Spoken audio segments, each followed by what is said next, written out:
explain.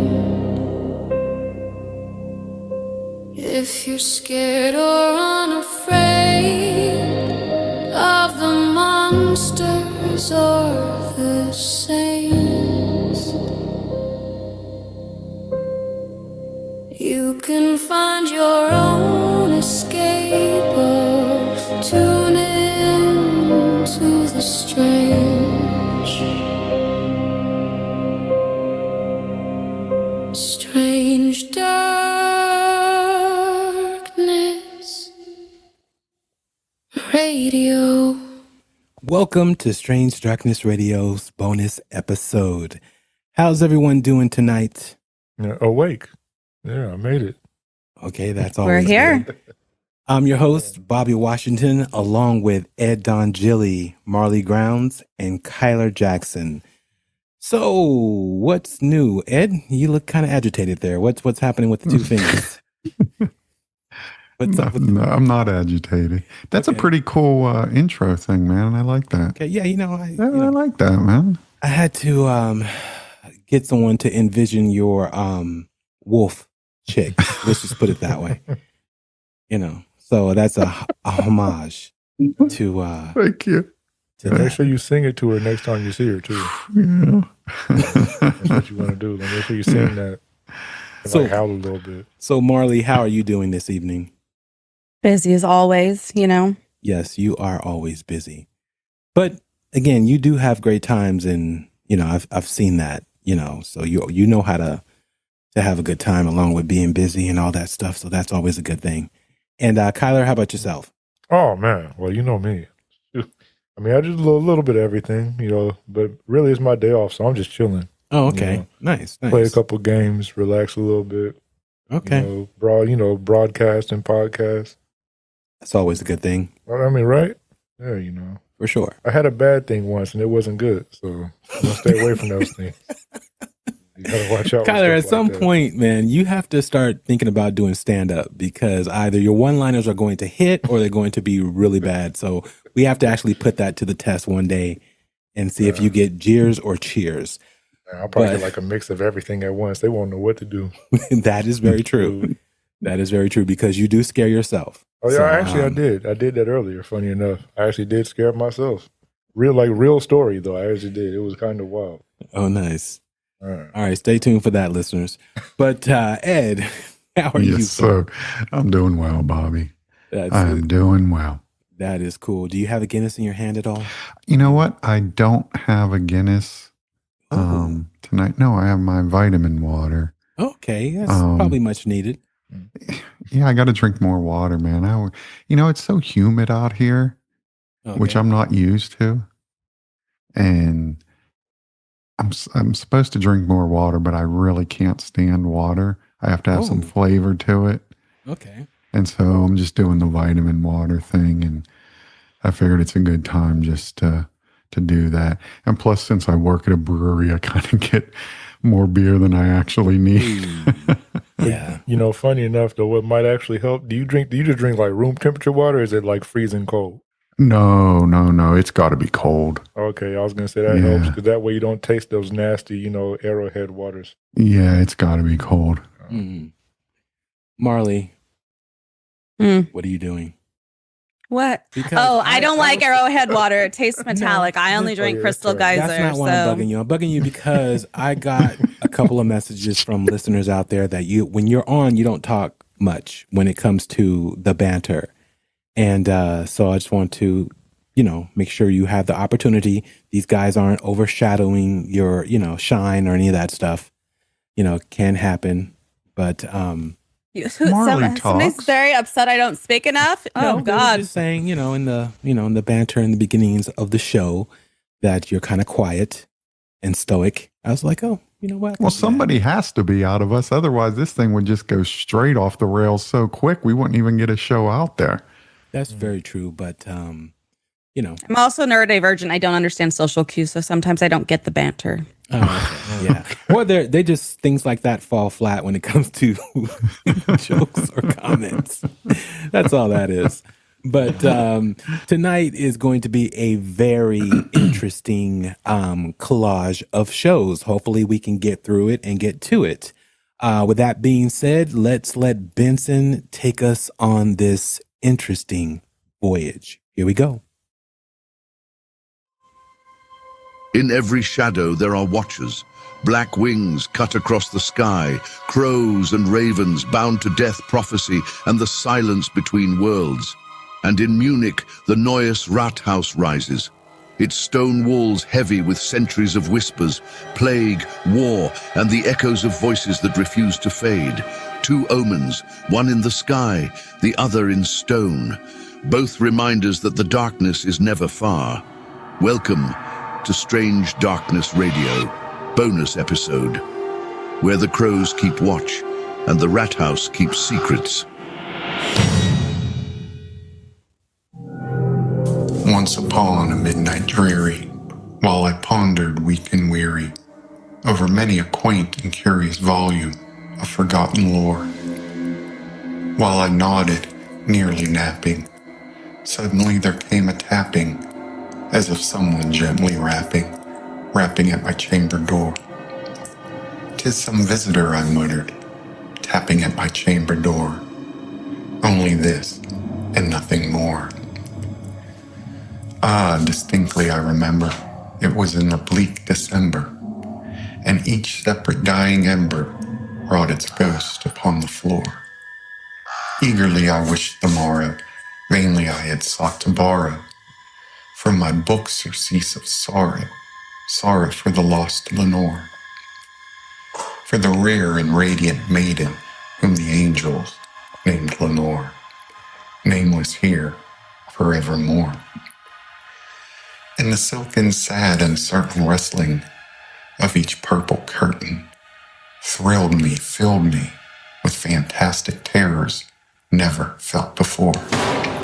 So that now, to still the beating of my heart, I stood repeating, "'Tis some visitor entreating entrance at my chamber door. Some late visitor entreating entrance at my chamber door. This it is, and nothing more." Presently my soul grew stronger, hesitating then no longer. "Sir," said I, "or madam, truly your forgiveness I implore. But the fact is I was napping, and so gently you came rapping, and so faintly you came tapping at my chamber door, that I scarce was sure I heard you. Here I opened wide the door. Darkness there, and nothing more. Deep into that darkness peering, long I stood there wondering, fearing, doubting, dreaming dreams no mortals ever dared to dream before. But the silence was unbroken, and the stillness gave no token, and the only word there spoken was the whispered word, Lenore. This I whispered, and an echo murmured back the word, Lenore. Merely this, and nothing more. Back into the chamber turning, all my soul within me burning. Soon again I heard a tapping, somewhat louder than before. "Surely," said I, "surely that is something at my window lattice. Let me see then what thereat is, and this mystery explore. Let my heart be still a moment, and this mystery explore. 'Tis the wind, and nothing more." Open here I flung the shutter, when, with many a flirt and flutter, in there stepped a stately raven of the saintly days of yore. Not the least obeisance made, he not a minute stopped or stayed, he, but with mien of lord or lady, perched above my chamber door, perched upon a bust of Pallas, just above my chamber door, perched and sat, and nothing more. Then this ebony bird beguiling my sad fancy into smiling, by the grave and stern decorum of the countenance it wore, though that crest be shorn and shaven, Thou, I said, art sure no craven, ghastly grim and ancient raven, wandering from the nightly shore. Tell me what thy lordly name is on the night's Plutonian shore.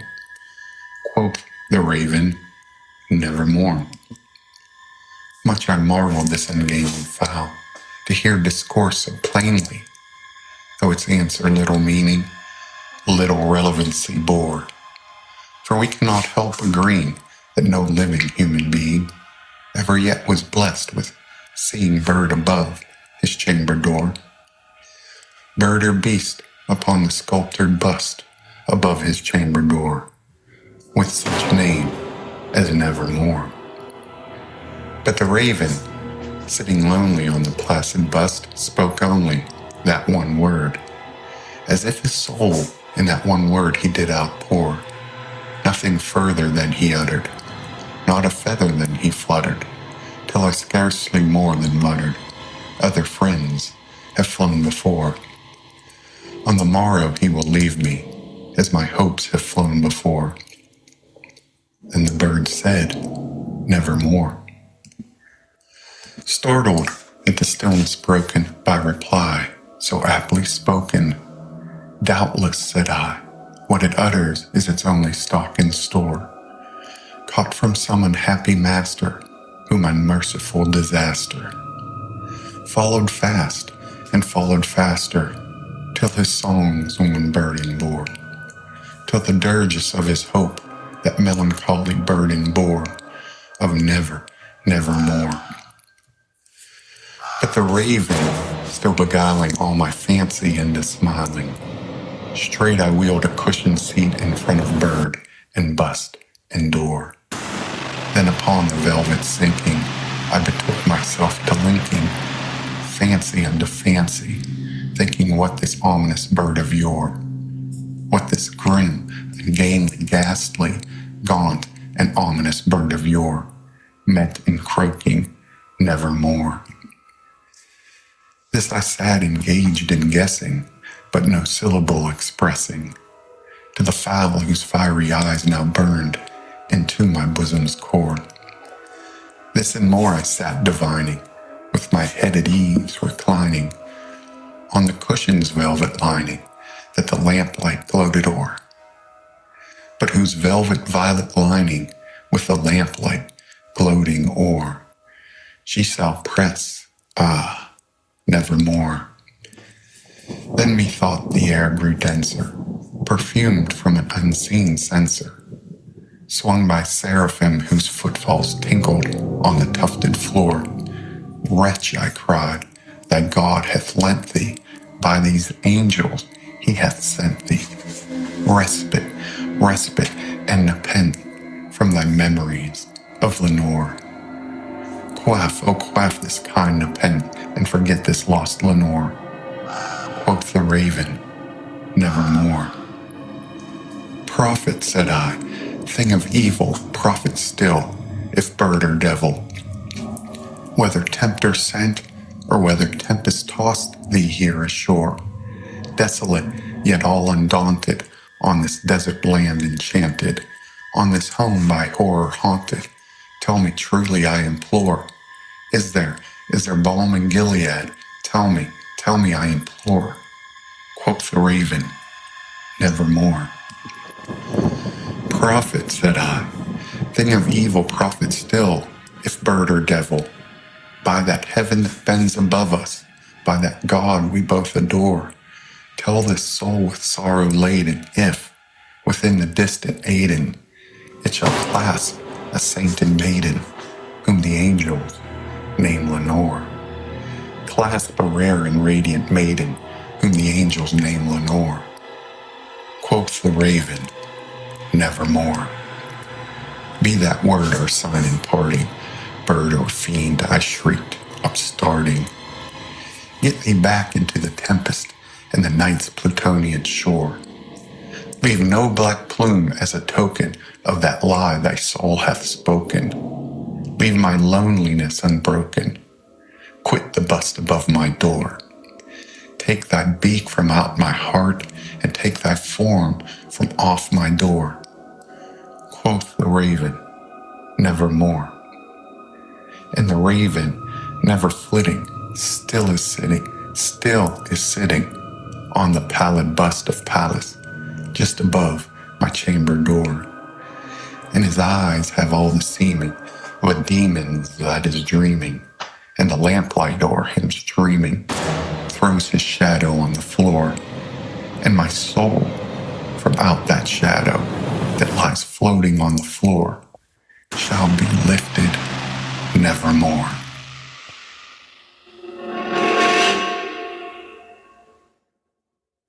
Great read, Ed. Tell us about it. It's, you know what? It's an awesome poem. It really is. I think that is just a fantastic poem. And I think that when you talk about ravens, that I think many people, maybe if not most, have heard of that poem. Mm-hmm. They may not have heard the whole reading like that, but they've heard something about it and know it exists. And I think it adds to the whole mystique of ravens, crows, corvids, that they are, you know, omens of ominous things to come. Death. Yeah, death, you know, so messengers of bad news, that sort of thing. So I think that the poem itself lends to that whole aura that surrounds a raven and a crow. Mm-hmm. So yeah, let's get into the whole spectrum, because I know it's your thing. You really love the crow. I do. Or crows raven? and ravens. I mean, what are we doing here? Dig this. I got, well, you know, the crow, raven, Marlee, magpie. Yeah. You know, the crow, raven, and magpie are my three favorite birds. And they are like really intelligent. Yeah. You know, they recognize their own reflection. It's called the mirror test. So they can recognize their own reflection. They have memories that last as long as 5 years, and some say even longer than that. The ability to make and use tools to help them with tasks. And they recognize human faces and remember them for extended periods. And there was a story just a couple months ago I read that there was a gentleman, I want to say in Great Britain, but don't quote me on that, that he saved a crow from death. And the crow actually remembers and comes to his house every day, and he feeds this crow. Wow. And I think that's absolutely amazing. But they also adapt their behavior based on past interactions, which that would be an example of. You know, they have these complex behaviors, such as forming funerals around their deceased, and their brain to body mass ratio is comparable to humans, great apes, and some aquatic animals. And when I read that, it reminded me, I don't know if you guys read these articles. They both came out recently, but when it said aquatic animals, I couldn't help but think just the other day, there was an article that came out of a study that's been done about how dolphins can identify their friends by the smell of their urine. Did you read that? I think I skipped that one. I think it's true. You know what? I'm gonna keep everything above board. I'm not going to get led into that. It's true. It's true.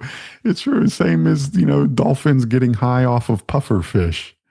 I haven't heard that one. I've heard about that. Yeah. Yeah. See there. But so as far as piss, I don't know. About that. Yeah, they can identify their friends. That's what we're gonna do, Kyler. I mean, I'll just say, I haven't heard about that one. Can we go pee or, you know? Oh, well, yeah. I mean, urine. Yeah. So, but it reminded me of that anyway. But it just goes to show you how intelligent, not just crows and ravens, but animals can be, which is amazing to me. But all these capabilities place crows, ravens, magpies among the most intelligent animals. I do gotta ask real quick, like a real question though, as far as like crows, ravens, like would that be like one of the reasons that people just don't really have them as pets, or I don't often see them as pets, I guess.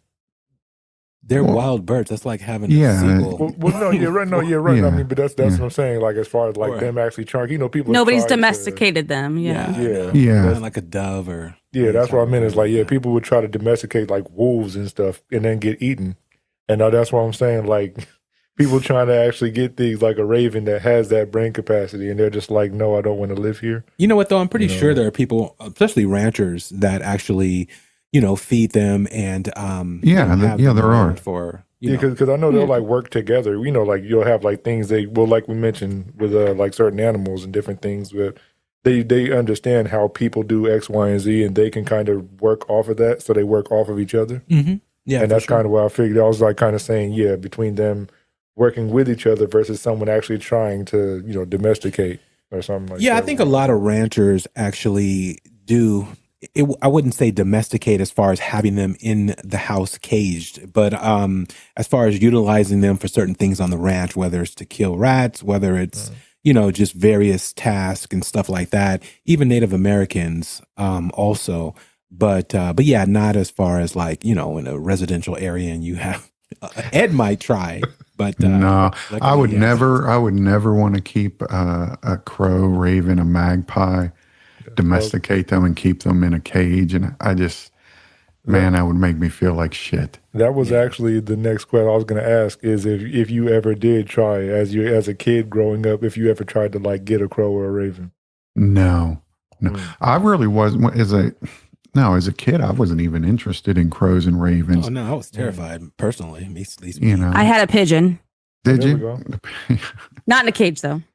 Yeah, he had a broken wing. Crows. I always liked crows and ravens. I had a couple of doves that a friend of mine gave me along with the cage. And after the smell for a couple of weeks, I promptly gave those birds back. Yeah. But, I wouldn't. I just couldn't, knowing how intelligent they are and how free they are, I would never want to do that. Do you think that they're really ominous and they come in time of death and or some type of death sign that death is near or something like that? There's a lot of cultures that think that many think crows and ravens as ominous signs or warnings. Yeah, they associate them with loss, impending doom. When ravens have become associated with like the dead and lost souls. So, we all kind of know that. Like in Swedish folklore, they have them as ghosts of murdered people that didn't get Christian burials. So that's a Swedish folklore. In German stories, they are portrayed as souls of the damned. And there's a really cool legend, it's an English legend, that the kingdom of England will fail or will fall if the ravens of the Tower of London are removed. And the legend goes that during World War II, due to all the bombings of London by Germany, all but two of the ravens, and they were named Mabel and Grip, died from shock. Who named these? I don't know, man. Birds? I don't know. They foresaw someone being a grip in motion. So it's a British thing, I guess. They're British. Yeah. Okay. But the rest of them died from shock from all the bombings. And shortly before the tower's reopening, Mabel flew away, leaving Grip despondent. And a few weeks later, Grip flew away in search of his mate, Mabel. And the British Empire was dismantled shortly afterwards. Wow. And so it can obviously be interpreted as confirmation of the said legend. Yeah. And before the tower reopened in January of 46, it was ensured that a new set of ravens was in place at the Tower of London. I thought that was an interesting legend. In indigenous peoples, especially in the Pacific Northwest, the ravens looked upon as both kind of good and evil. It's looked upon as the creator of the world, including bringing light to the darkness, but it's also known as a trickster, similar to the coyote. But not all that's just a few examples of, you know, cultures that look at him as this ominous creature. But there's some cultures in folklore that have crows and ravens, you know, is more of a good thing. Many North American tribes consider seeing a crow as good luck and a symbol of wisdom, having a reputation as clever problem solvers, suitable as spirit guides. And these tribes also see them as messengers and symbols of transformation, guiding people through change and personal growth.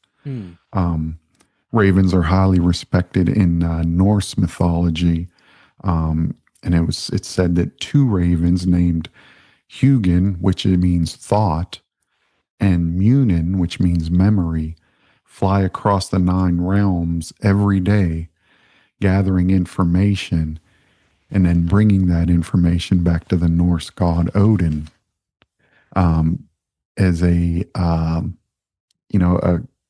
representing his insatiable quest for wisdom and knowledge. Yeah. In Celtic lore, they are associated with protection and prophecy. And interesting, in Christianity and Judaism, they appear in a positive light. In the Bible, 1 Kings chapter 17, it shows God's divine provision, starting with verse 4. It reads, "You will drink from the brook, and I have directed the ravens to supply you with food there." So Elijah did what the Lord had told him.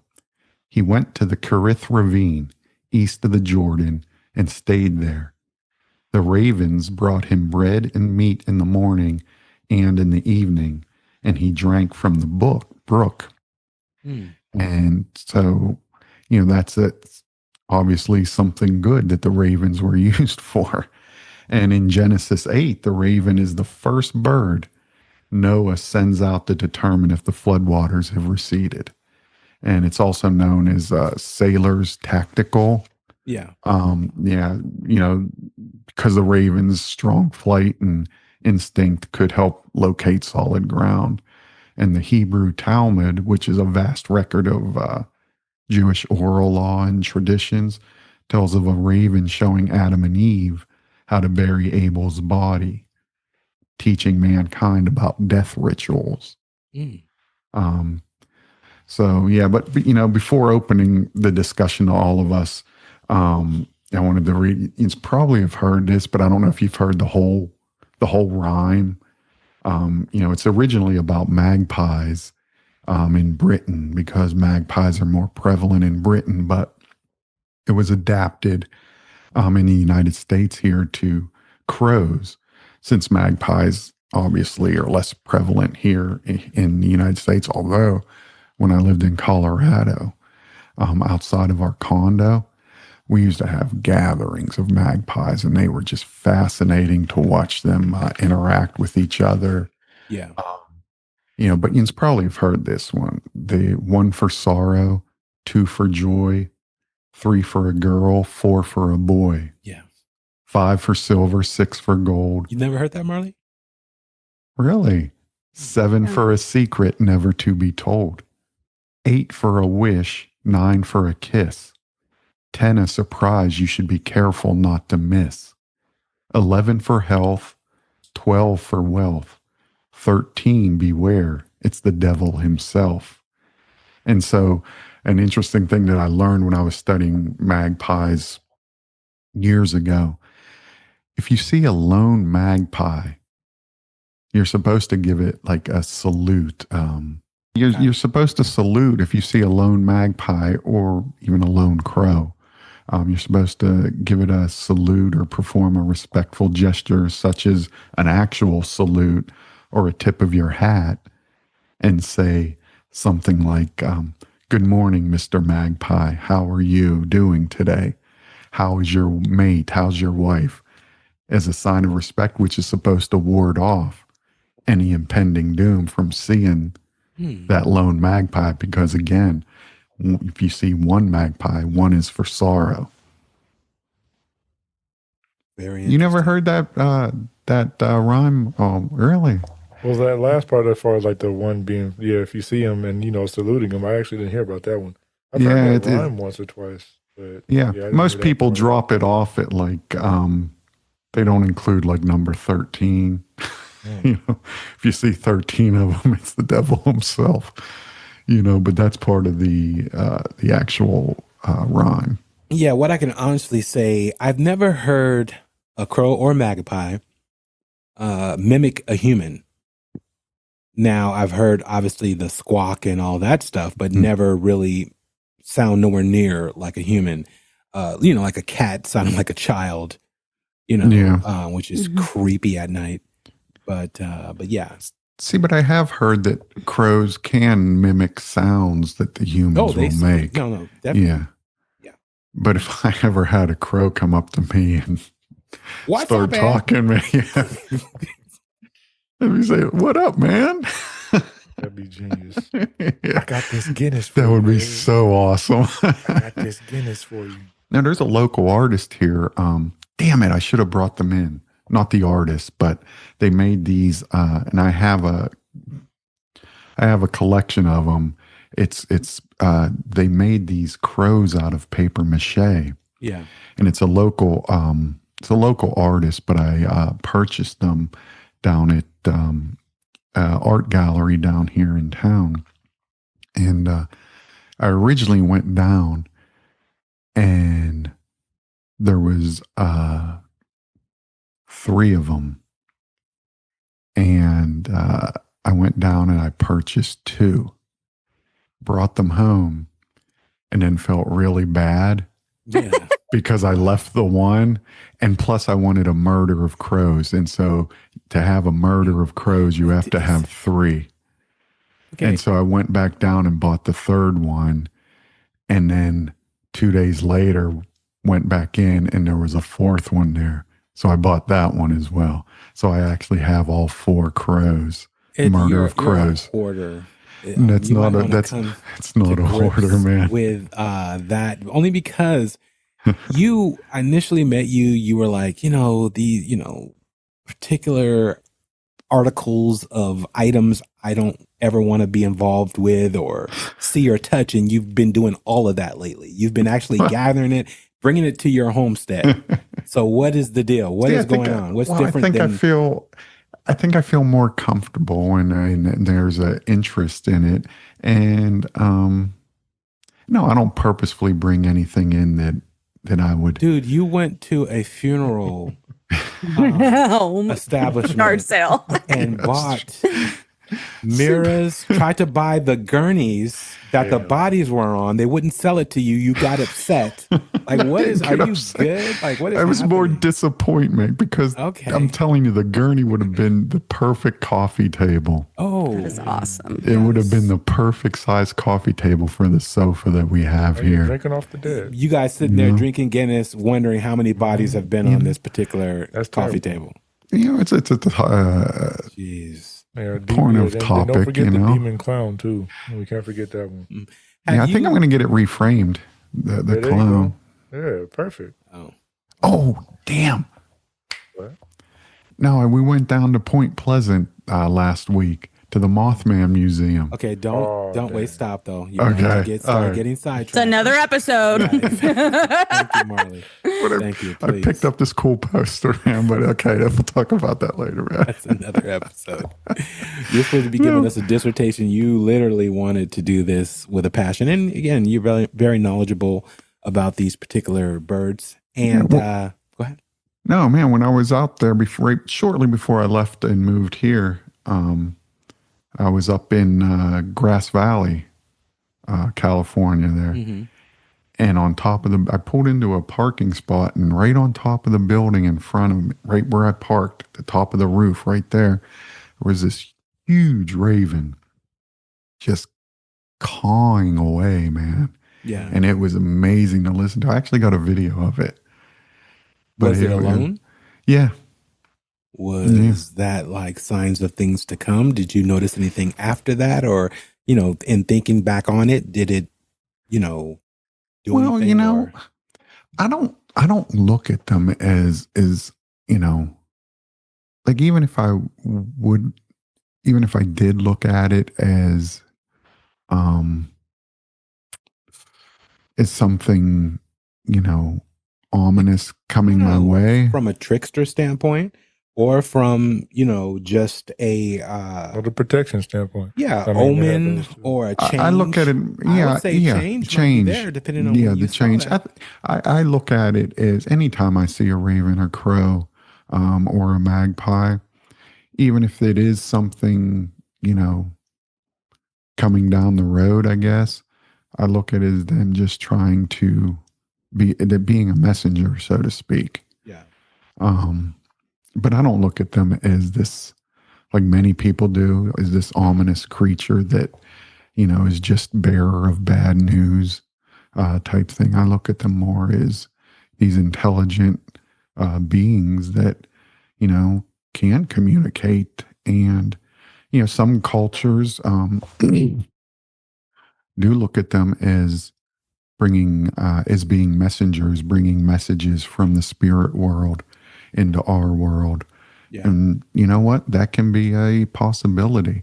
But I don't look at them as this ominous sign anytime you see one. I find them to be absolutely beautiful. And there's some man on the res.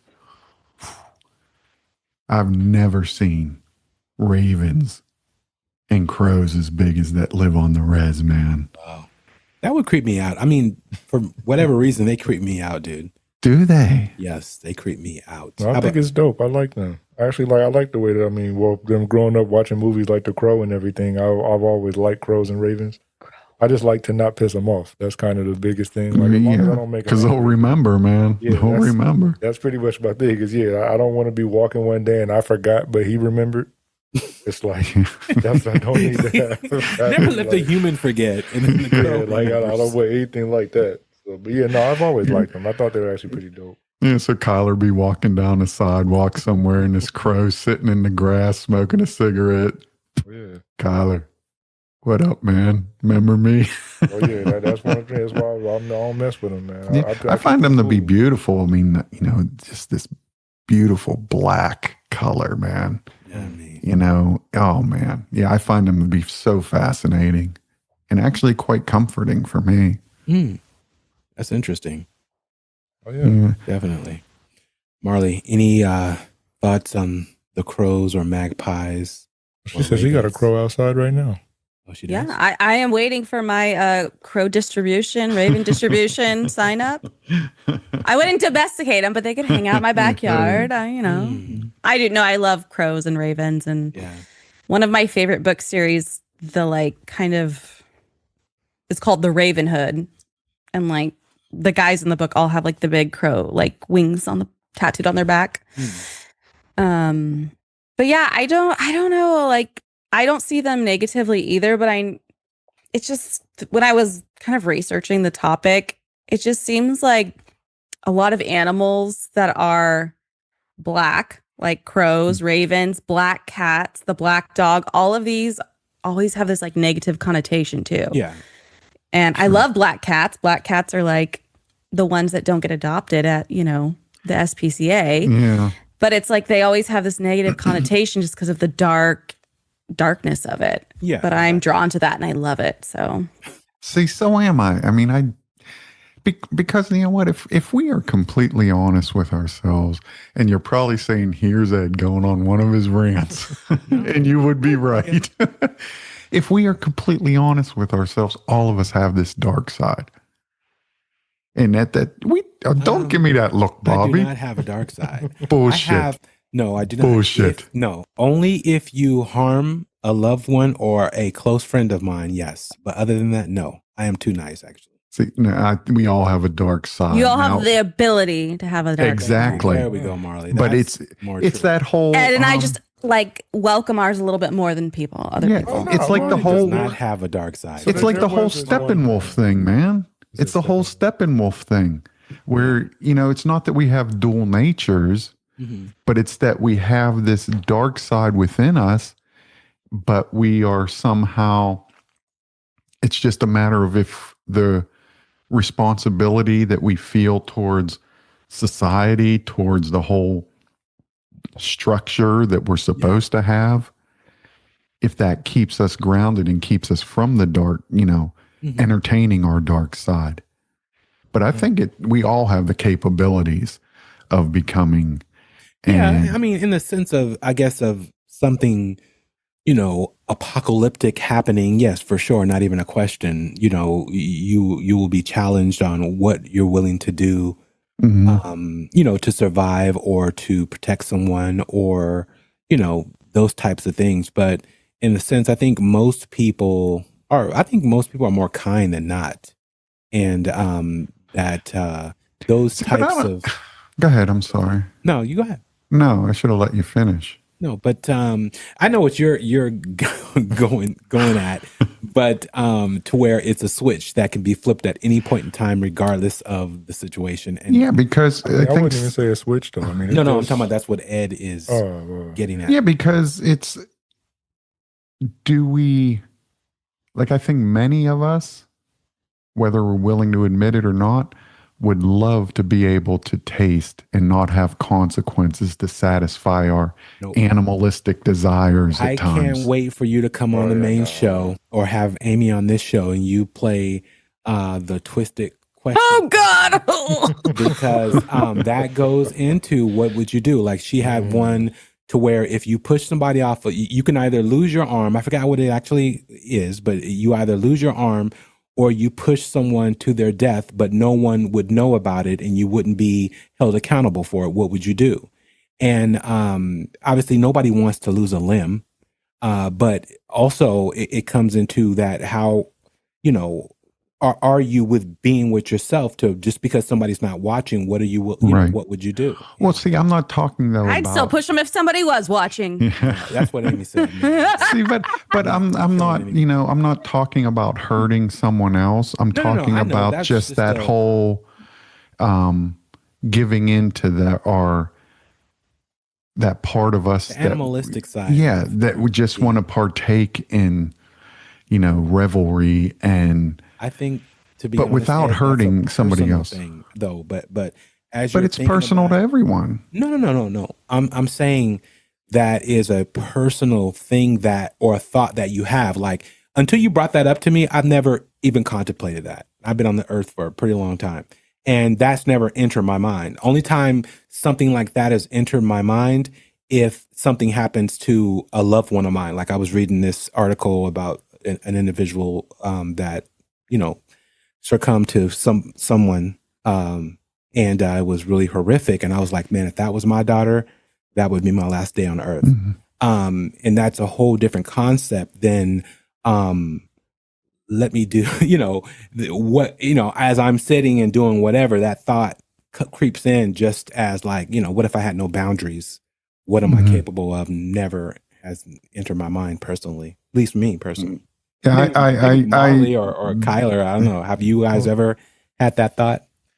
Yeah, I mean, I think it's always like that capacity of it. I mean, I think that's why, anti-heroes end up being so popular in comics and everything else, because they kind of ride that line between, like what should I be doing? How far should I go into, what I'm capable of? I'm just talking about Kyla Jackson sitting at his guard station as I walk by and say, hey, Kyla, protect me. And you're like, I can just rip Bobby's head off right now. If I See, but you're going down an avenue that... okay, I'll go down Ed's thing. Let me just rip my clothes off and run down the street butt naked. I have no... See, that's more like it, but that's an insane... But that's what I mean. It doesn't hurt. Like I went... all that. I just wouldn't... I never thought that. But it's not Lady Godiva.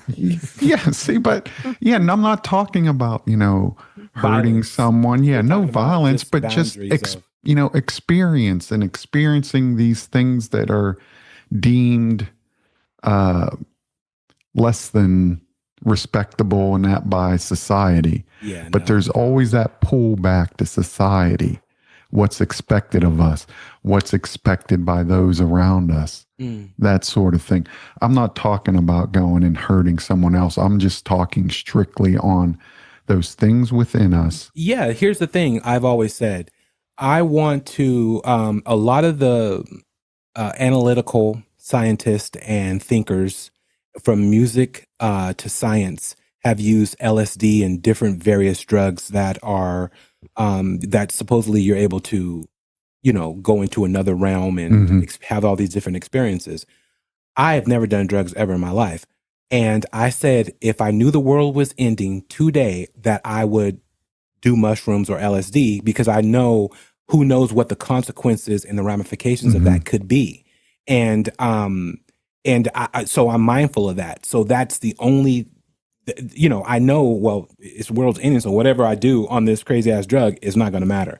But in reality of having to work, and do things that I do, I know that's not a possibility for me to even attempt or try, even though some people will do it and have no problems. And they'll be like, I saw the green lights and I was able to see the air breathe, all kind of shit like that. But you have to set boundaries for yourself. And I've always, me personally, I've always, especially being an African-American brother, I always, I'm always labeled with statistics, and I'm always trying to be on the opposite side of whatever the statistic is, in a good light. So yeah, that's just my, cross. Yeah, and I don't subscribe. I'm not interested in the whole artificial stimulation, because when I do experience things, I want to experience them, and know that I'm experiencing them and they're not some falsehood.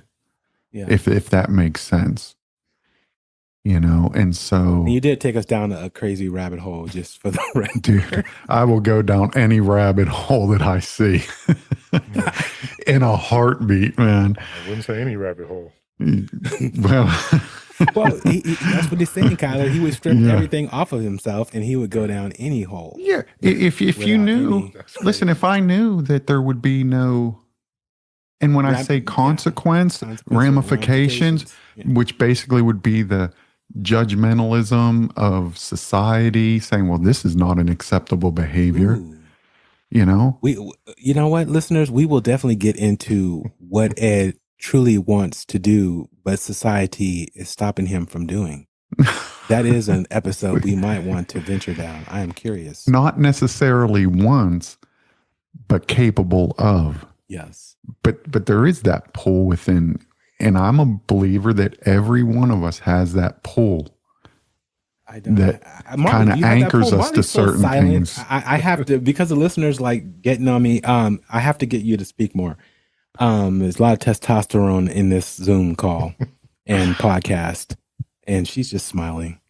So if you guys want to hear or see Marlee, make sure you watch our YouTube video. Well, it pertains to females as well as males. There's no difference in that. It could be. Marlee, is there a difference? Inquiring minds want to know. I'm still a little bit trying to wrap my head around what Ed means. I mean, have I given into and accepted? Yes, I just want to be the terrible witch lady down the street with a bunch of cats. 100%. Those were life goals. I am all for that now. And I don't care what people think. Yeah. You have a lot of cats? I have 0 cats right now. I was about to say. But one day when I don't have children, I will have lots of cats. See, but I think there's certain, and I'll just call them like things that we want to partake of, things that we may want to experience, whether we're male or female. Yeah. That we may want to, but there's certain, again, societal obligations and responsibilities that keep us from doing that, because we know if we do that, these people over here are going to sit there and say, ooh. And judge you. And but meanwhile, they're thinking, there's a song, who's it by?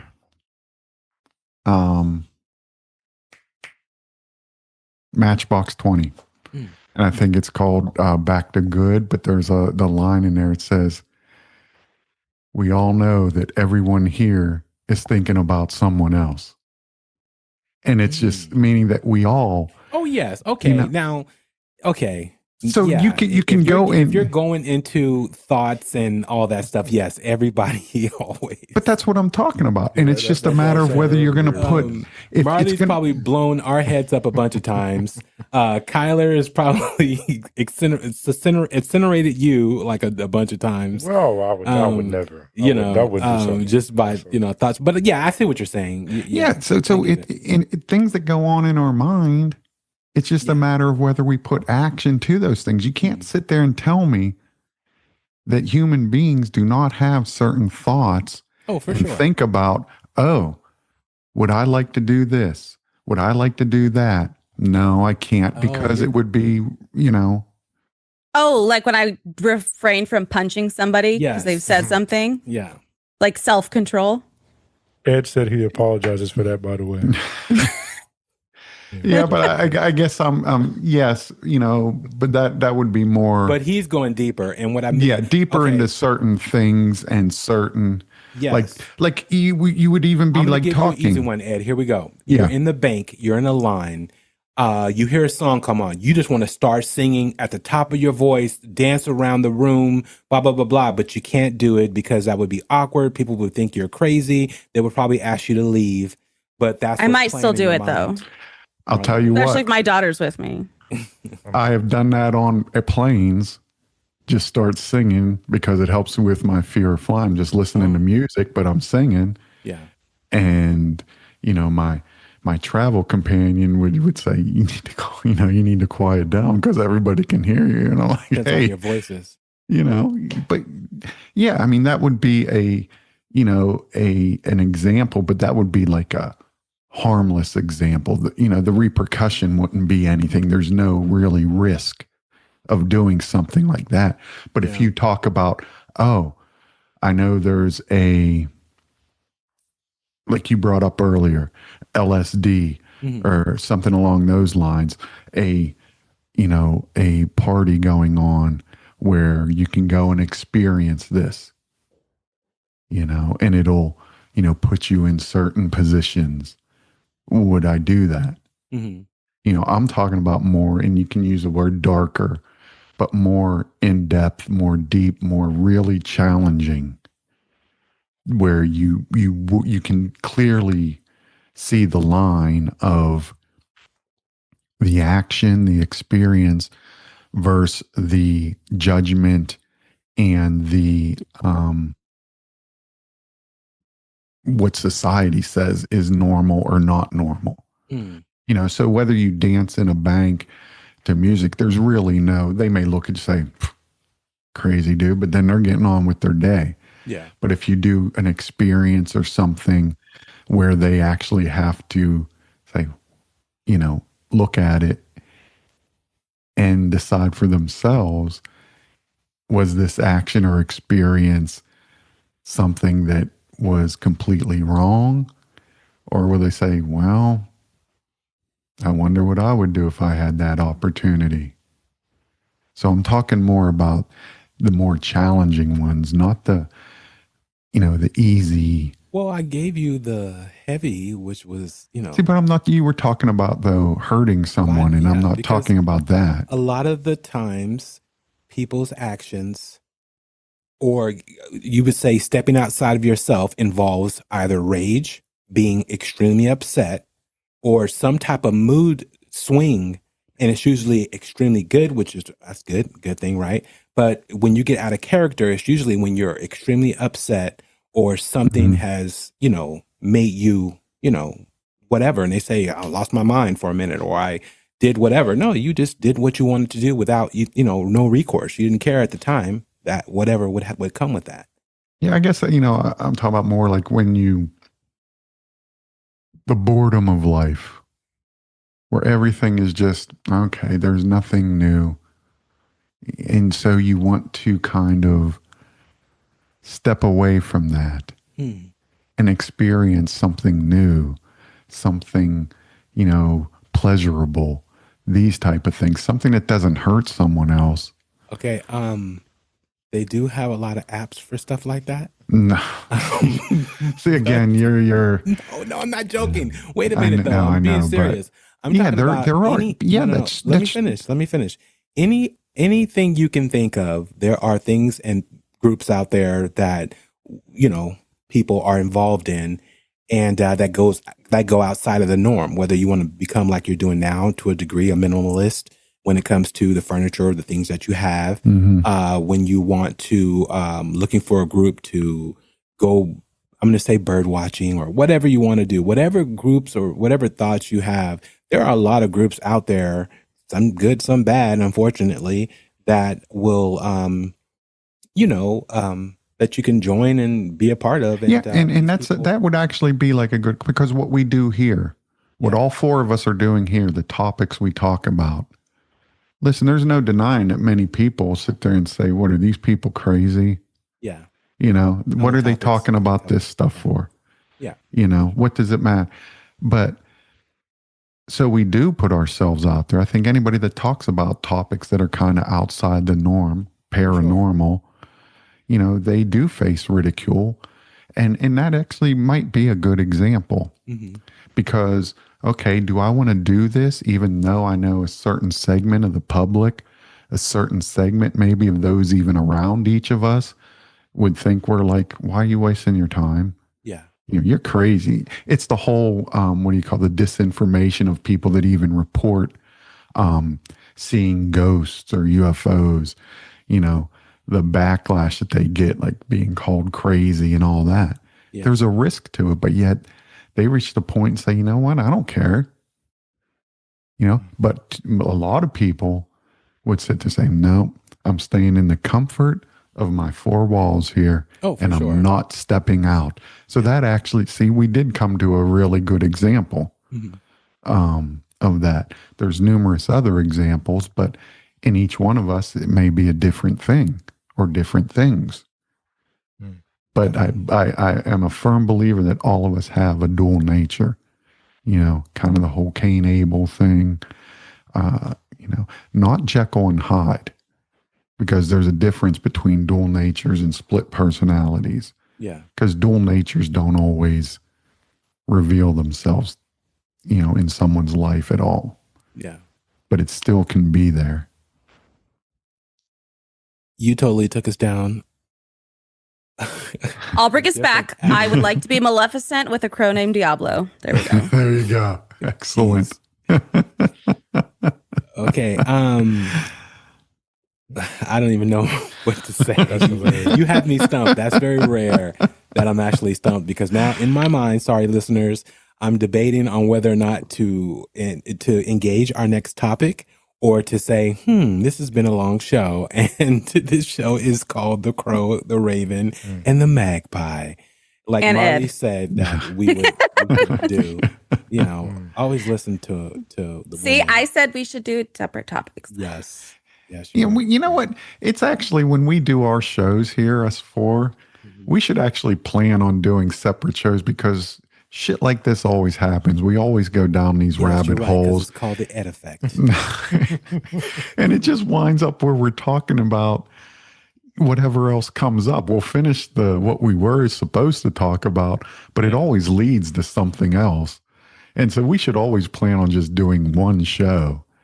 Or one topic per show, and have like a plan B, I guess, just in case, so that there is another topic, but just plan on doing the whole. Bobby's like, you think you could talk about crows for 45 minutes? I was like, I know I could. Yeah, I could talk about crows, ravens, magpies, corvids all night long. If I could, I'd bring in all four of my paper mache ravens, have them sit here. Wow. Look, it's one of you can name them all our names. It's one of us. Look at the bonus host. See, man, that's right. I could do that. I'll make a little bow for mine, so there we go. Who I am. There we go. See, and they all have different positions with their wings and that, so it's really cool. Yeah, but Bobby's like, I'm over this. You could add I'll tell you what. Birthmark on one of them. I'll stop instigating Ed. I'm sorry. I'll tell you I what. should have shut Ed down a long time ago. I was entertaining, this is the bonus episode, and plus, it's good to see where we go with these topics and what avenues. But But yeah, I think your thoughts and on that whole realm and the duality of human nature and, all the beings that live in each of us, at what points do we let and show, these personalities, I should say. Yeah, I forget who the philosopher was who said, we don't have two natures in us. We actually have hundreds, maybe even thousands within us. I don't know what You Ed do, is talking Bobby. about. Bobby's like, I just go to work and produce podcasts. Yeah. I don't know what's going Talking on. about a philosopher, Oh, man. a philosophical theory. I did have a dream that was very vivid, and I did write a song and had my nephew sing it and produced it and everything. And it's not nothing that I would normally do in a million years. So I do get what you're saying to a degree when it comes to, who was that, having that experience. Was it me? Was it just a dream? Was it seem really vivid and real? Yeah. But now I brought that into this reality to actually. That is so awesome. That is so awesome because that's just an amazing topic. When you were in dreams, are you actually having this experience or have you had the experience already? Now you guys will never hear that song, just for the record. Why? Anyways, just based on no. But yeah, no. So I totally get it. Marlee, what do you think about your topic or the?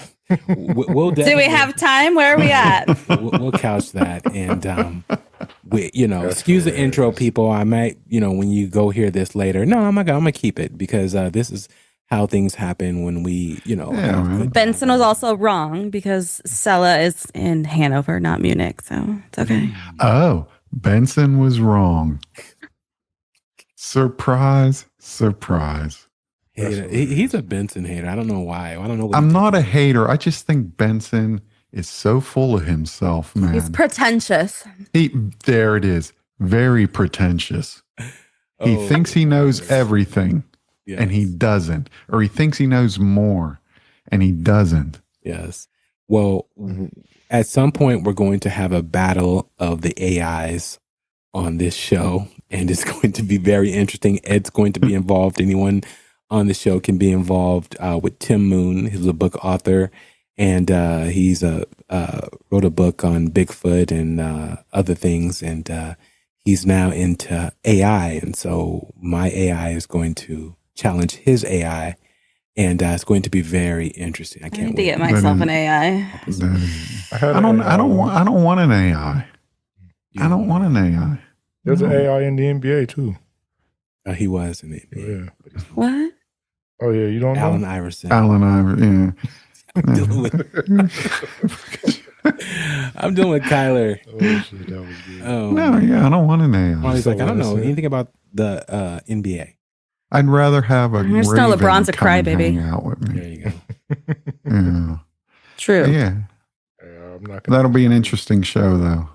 That'll be really interesting. It's going to be very interesting. But yeah, I'll tell you what, you won't, when you see a crow or a raven next, you won't look at them the same way. No, I'll still run. What do you mean? I mean, you have to admit, any group of animals where a group of them is called a murder or like an unkindness or a conspiracy, Yep. That is so awesome. Especially once I knew they were called a murder of crows, I was like, oh, okay, cool. I will do a head nod. And just say good morning. Good morning, Mr. Crow. I mean, especially. Do you want to come home with me? Yeah. Come on, man. Come on, let's hang for a bit. I used to own a pigeon. I'm good with birds. Did you kill the pigeon, Marlee? No, it had a hurt wing. Its name was Rainbow. It lived on my house. It would come in the house sometimes, hang out, and then eventually it just left. But oh, that's cool. I am low key like Snow White. Like animals just come to me. Oh, nice. I'll say that's nice. It's nice. No wonder why. I told you about my dog. Is drawn to me. Big Marlee fan. Yeah. I'm a big fan of Marlee. Makes sense now. Now, I told you I got a new dog, right? Yeah, he said he's part pigeon. Did I? Wait, what? What? Ed is part What? pigeon. That's what it is. Damn. That's why he likes her so much. No, he's all dog, but that's a story for another day. No, I'm definitely not a pigeon. What the fuck, I Kyla? was just saying, like, it's like, hey, we got Marlee, did he? He's like, he was a pigeon in his past life. She liked pigeons. Oh, I was not wow. a fucking pigeon. That was the thing that he No, I was she's not too a young. pigeon. He's old. He would have never please. evolved into. She had to have been another time. Please. Period. But anyway, No. He I probably would burned never. me at the stake. Nah. That would be a horrible way to find out you knew each other in a past life. We got to go talk to That would be Tasha. We interesting. need to get Tasha. That would be- on. I know. We need to get Tasha on. Who Yes. is Tasha? I don't think I've met Tasha. No, you No. have not met Tasha. I went into the incense crystal store He today. just Picked up some. bypassed the whole Oh, Tasha thing. damn It's it. on his own. He's on his own trip. Are you good? No, bro? it just reminded me. I picked up some incense today. Dig this. Guess what it was called? What was it Murder. called, Ed? Quoteth the Raven. Oh, there you go. That's what the incense aroma was called. The incense sticks. How did it smell? Oh, It you smells don't know- like you don't know cinnamon. Smells like comforting darkness.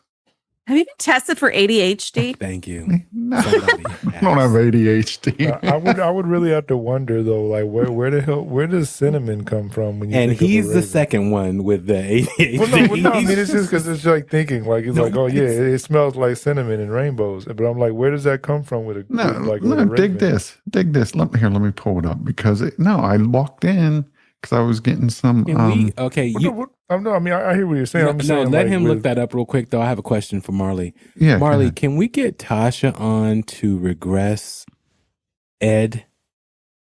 I don't know if she can do it over Zoom. Oh, she can't do it over Zoom. Oh man, dang! And he's already left California. Mhm. That would have been perfect. He would have been a great specimen. He would. no, I was I know. just I'm still thinking- waiting for her to do it for me. So Yeah. Oh, they have a Krampus incense. But no, like Should be my awesome thing for wondering, Christmas. like thinking about what ravens, what they represent, like we mentioned, like protection and different things like that. Yeah. And so we were talking incense. I'm like, I wouldn't think of cinnamon. Mm. That's what I was just saying. I just well, wouldn't think of cinnamon is for like wealth and prosperity. So Yeah. Let me see. I would probably here. think I some kind mean- of sage. Yeah, I would think something a little Smell. different than for ravens. I just wouldn't think of cinnamon. Like I'm not gonna be like, oh yeah, cinnamon. Like for a raven. Yeah. did you know in the real like black licorice or something? Wow. That'd be raven. black licorice is the worst? Absolutely not. Thank you. But That that's is for a disgusting. raven, that'd be something that's close. My to that. grandma likes Okay. black licorice and black jelly beans. I'm sorry to hear Oh. that. I know. Yeah. In the original, like, was it the Grimm brothers that wrote Cinderella in Aschenputtel? That the crows, when the Cinderella walked down the aisle, they sat. When the sisters walked down, the stepsisters walked down the aisle. I get before her. They sat on the shoulders and pricked one eye out, and then on the way back, Yeah. they poked the other eye out. Mm. Yeah, the original Grimm fairy tales Yeah. are so dark, In Aschenputtel, way more interesting than all these happy endings. Yeah, quoth They were- the raven, all natural orange, cinnamon, and clove. Mm. Interesting.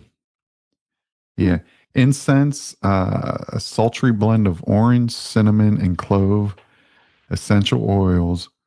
It pairs best with deep, dark secrets.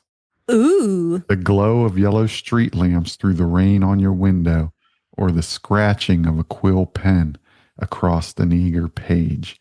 Use this incense when you need to connect to your personal power and confidence. Release boredom and self-doubt while you feel the flame of passion and inspiration radiate from within. Do you adore the smoky, sensual mystique? How's that? that's weird. A lot of those are like for This is prosperity and like purification and stuff. So that's interesting that it's for a raven.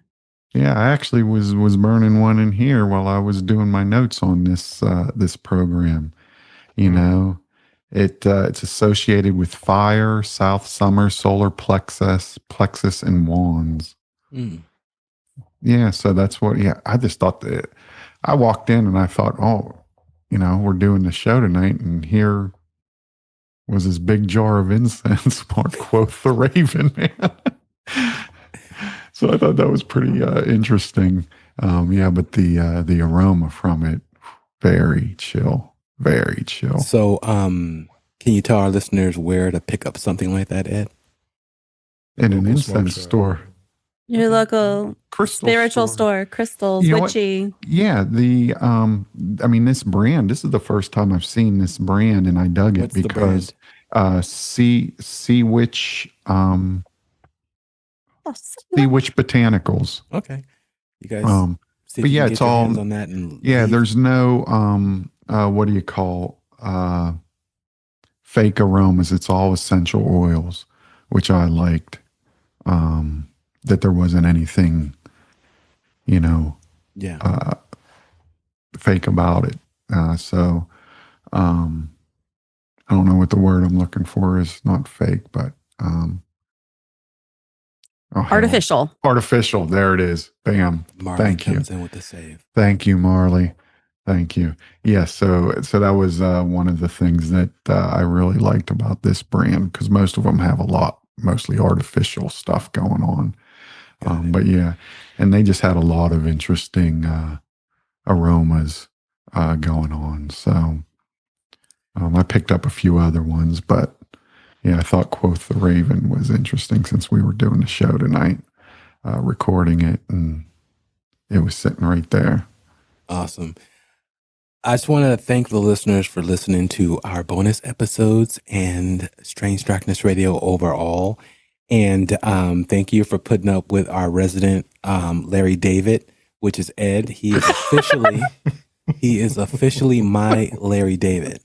So we know Curb Your Enthusiasm is not running new episodes anymore. So if you ever want to get your Larry David fix, please tune in to Strange Darkness Radio's bonus episodes.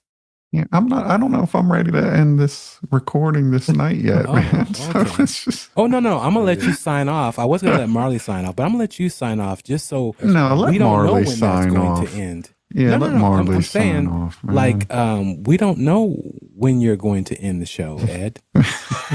You're the captain of the ship right now. That's the thing. It's Captain Larry. I don't like signing off. There's a certain sense of signing off sadness, man. The whole parting type thing. Go get your 4 ravens. It's fine. Yeah. No. I'll tell you what, the when I first recorded the reading, did you hear all this? Dude, what sounded like scratching in the background? Grace and people, for you guys to know, for that Poe reading for Ed was really bad, and I had to clean it up a lot. And I literally spent 3.5 hours doing that, and I literally only had an hour and a half. But when you say bad, you just meant because the sound, for whatever reason. Now the reading itself was the knees awesome. Knocking, the lips chapping, the gums. No, man, bullshit. Undulating. Bullshit. That's not true, man. No, that's it. Just sounded like very open, like almost in like a chamber type thing. No. Yeah. No, you're full when it comes to audio. No, I listened to that. Go back and I can tell you how many times your. And let me tell you something. And a lot of those lips were because my dog was in here licking us. Wow. That's kind of wild. I tried telling her, I was saying, Hannah, quiet, man. I was doing the whole arm thing, man, trying to. But she was in here licking. She was scraping on the floor, which when I listened back to it, the first one, I was like, that sounds kind of cool because it sounds like a raven scratching at the door. That's a big ass raven. But yeah, she was in here. I had her in here because she was out in the living room whining and that. And so I let her come in. And at first she was just laying down. But then for whatever reason, she just gets up, starts scratching herself, scratching the floor, wouldn't be quiet. So yeah, and then she's with her tongue just licking her lips, man. And she was just right below this. Tangent 2, 1, or 3? Like, what are we on right now? It's actually 15. It's actually No. at 4. What are we doing, bro? Like it's actually at Do I need 4. to start keeping track? Yeah, you do, I guess. Actually, it's 5. Yeah. Because we started off with like going from Ravens to like personal darkness, Yeah. and it wasn't then And a we can couple go strange down things the- about that. A couple of things following that one. Yeah, but see, And we then learned a nature. lot. Did we? We learned a lot, didn't we? I mean, Yeah, we did. And I think some of our listeners, would have learned. I mean, maybe not a Well, lot I of people learned- knew about the whole salute thing. If you see a I just say, lone yeah, I didn't magpie or know crow, about that. man. That is something I didn't know about that one. The like the whole thing. If one of them is missing, then you're screwed. Like, Yeah, stuff like the that. one Like, for I didn't sorrow, know. man. I didn't know like that whole poem or whatever. See, yeah. Yeah. See, so yeah. I also didn't know that Ed never tried to have a pet raven or crow.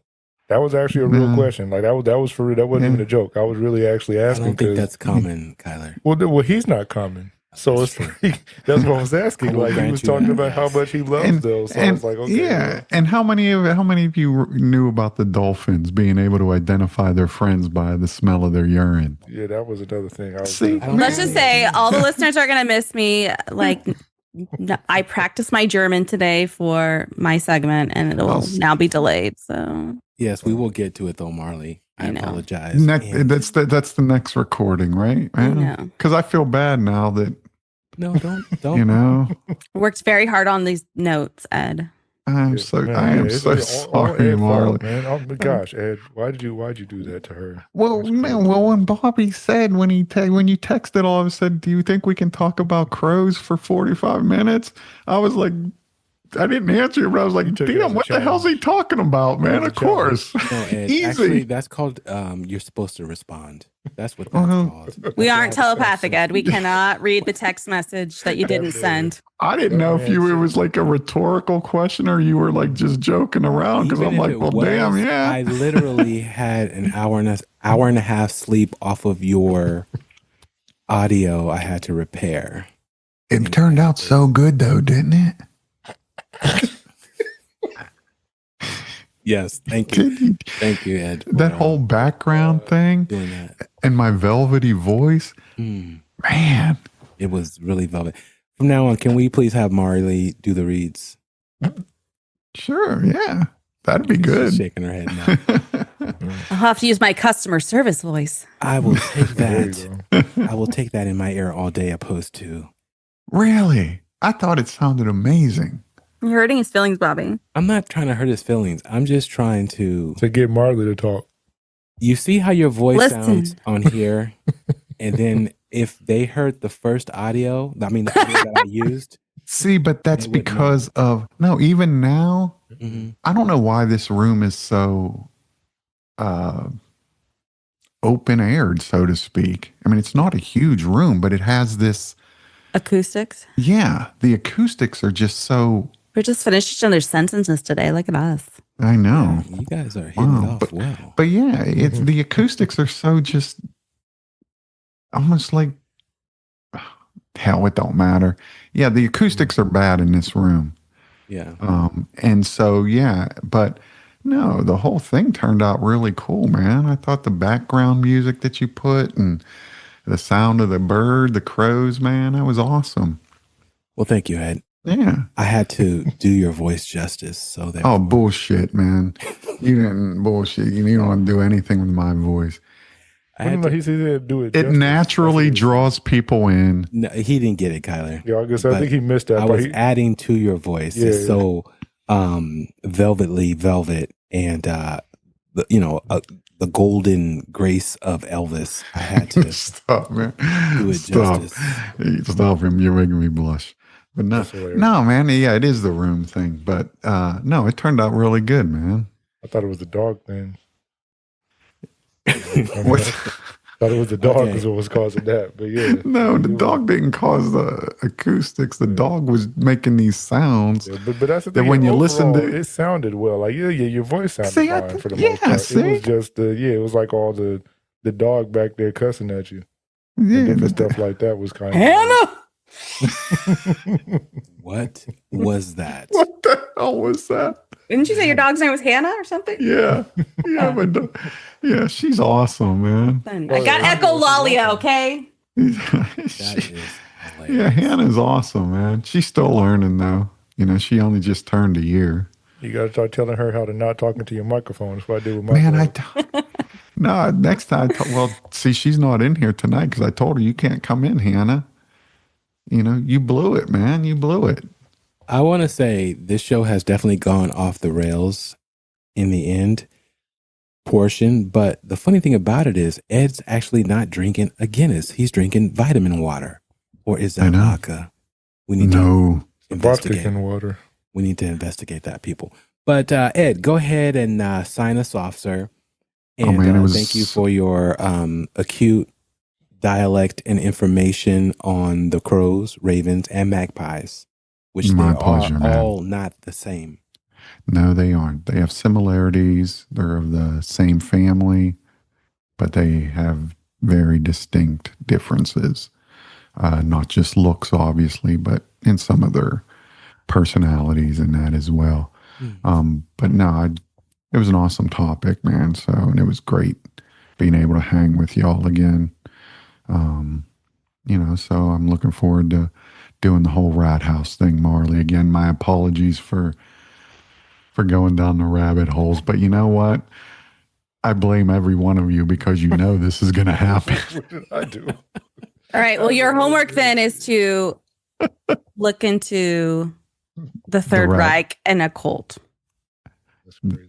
That is, I will have no problem doing that because that is very interesting to me. And so I'm looking forward to being on that program with you, with the rest of y'all, with the listeners. It was just a lot of fun tonight. I'd go on for a couple more hours, but